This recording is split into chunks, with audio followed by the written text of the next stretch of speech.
2026-এর আসন্ন নির্বাচনে বাংলার জনমত দক্ষিণ দিনাজপুরে কি বলছে চলুন দেখে নি। কুশমন্ডি আসনের ক্ষেত্রে বিধানসভা ইলেকশন 2021 এবং 2024-এর লোকসভা ইলেকশন দুক্ষেত্রেই তৃণমূল কংগ্রেস জয়ী হয়েছিল দক্ষিণ দিনাজপুরে। 2026-এ কারা এগিয়ে থাকছে? তৃণমূল কংগ্রেসের উপরই ভরসা রাখছেন কুশমন্ডির মানুষজন।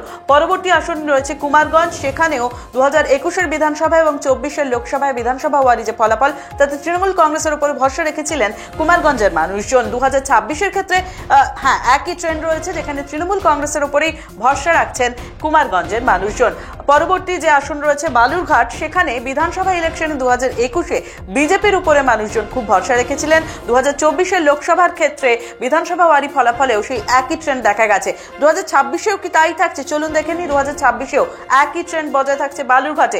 পরবর্তী আসন রয়েছে তপন, সেখানে একইভাবে দেখা যাচ্ছে বিধানসভা এবং লোকসভায় বিজেপির উপরেই ভরসা রেখেছেন তপনের মানুষজন।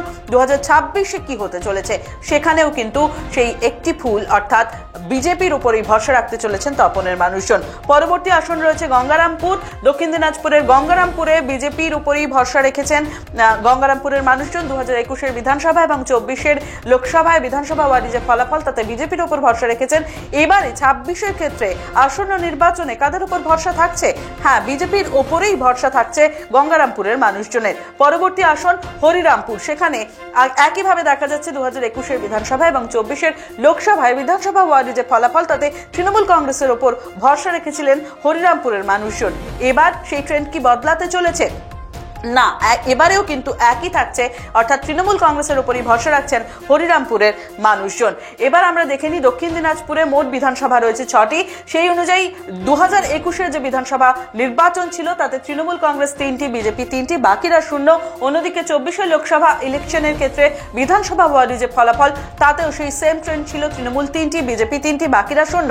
আর 2026-এর ক্ষেত্রেও একই ট্রেন্ড বজায় থাকছে, অর্থাৎ তৃণমূল 3টি, বিজেপি 3টি। এই পুরো বিষয়টা আপনাদের দেখালাম দক্ষিণ দিনাজপুরের ক্ষেত্রে।